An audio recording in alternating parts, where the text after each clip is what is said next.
Hey guys, it's Phil here at JBM Tech. That's 551-666-0999. So check it, right? Recently, and I've already verified that it was okay that I spoke about this. Recently I was invited to go help out in a specific situation. Now the breakdown was that I came and I was picked up for my job and waited for until it was closing time, and we rushed over to go take care of an issue that we got called into. It was actually a sister of a friend of mine, and she's sitting outside on the stoop of the steps. I mean, on the steps of the stoop, just sitting there, and she was partially crying and half hysterically laughing. So it was sort of really crazy looking.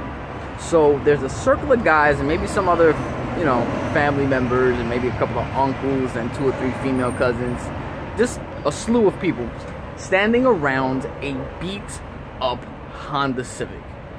I'm talking about windows were bashed in, the lights were bashed in, the brake lights were bashed in.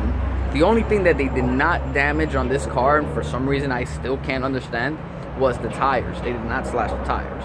They took the knob to the they took a knob to the shifter. They took the rubber pads off of the brake, the accelerator, and the clutch. They took the hubcaps. They ripped a hole. Warning. They ripped a hole right into the hood. And inside, there was a small note that was shown to me that they said was found inside, right on top of the seat, which they ripped from the bottom to the top. It said, "I hope this is worth $6,000. So I'm a little bit baffled, and I go, what's that about? I hope this is worth $6,000. So the uncle goes and tells me, good morning. The uncle goes and he tells me, go ask her. So I run up to the steps and I'm like, yo,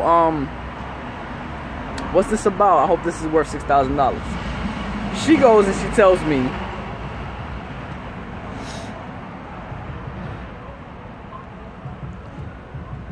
I'm 100% sure that was my baby father. He did this to the car.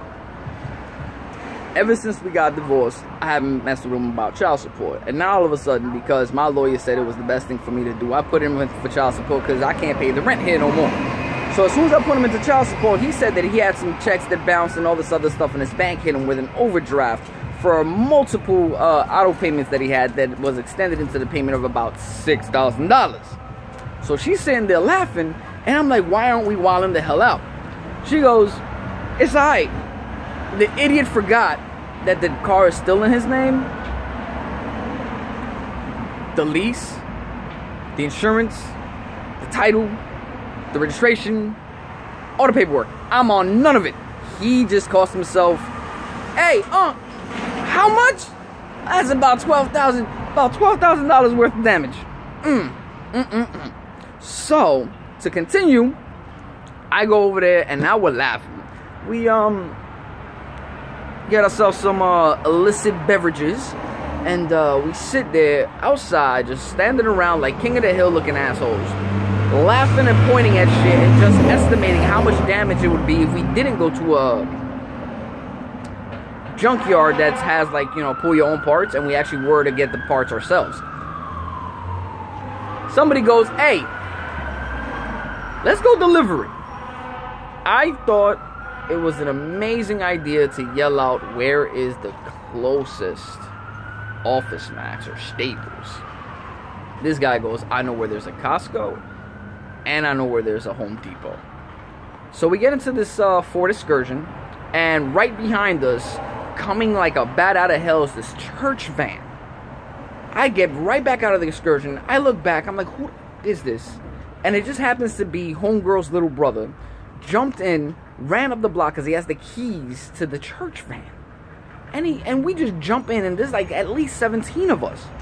And we all go into this place, and we're getting fiberglass, and we're getting tapes in different colors and clarities, and we're getting the clear red tape, and we're getting all types of stuff, right? And sealant and caulk, and like if we're putting together a bathroom and cow wall and all types of shit. So we all get back in, and we go all the way back to the house. We start putting tape clear packing tape over the scratches on the hood and everything like that, and then spray painting over it. I'm talking about 2 or 3 hours worth of work. We cut fiberglass that was the same exact shape as the windshield and the back window, and we did all 4 windows in the car. And we just hooked the car up with red tape over the brake lights. We had clear tape or milky looking tape depending on how old you wanted it to look, right? So now the car looks wonderful for a cardboard box looking car. And we get into this car. I personally jumped back into the Excursion. I was not driving in that death box. And we slowly go to this gentleman's house. All 16 of us, including her. We park it in his driveway, sideways. And this is like 4:30 in the morning in the summer-ish weather. So there's like nothing really happening at that time. In one swift move, he rips all the tape off the hood. So now it's exposing the big gash in the hood. And he starts kicking out the fiberglass out of the windows that we just had there with a little bit of sealant caulk, and the windshield and the tape from the... So we left it the same exact way that we found it, right in the front of his house. She kindly writes in the big fat cap markers that you tag up walls with, "Here's more than 6,000. Enjoy." This is Phil from JBM Tech. Let me know what you think. Peace.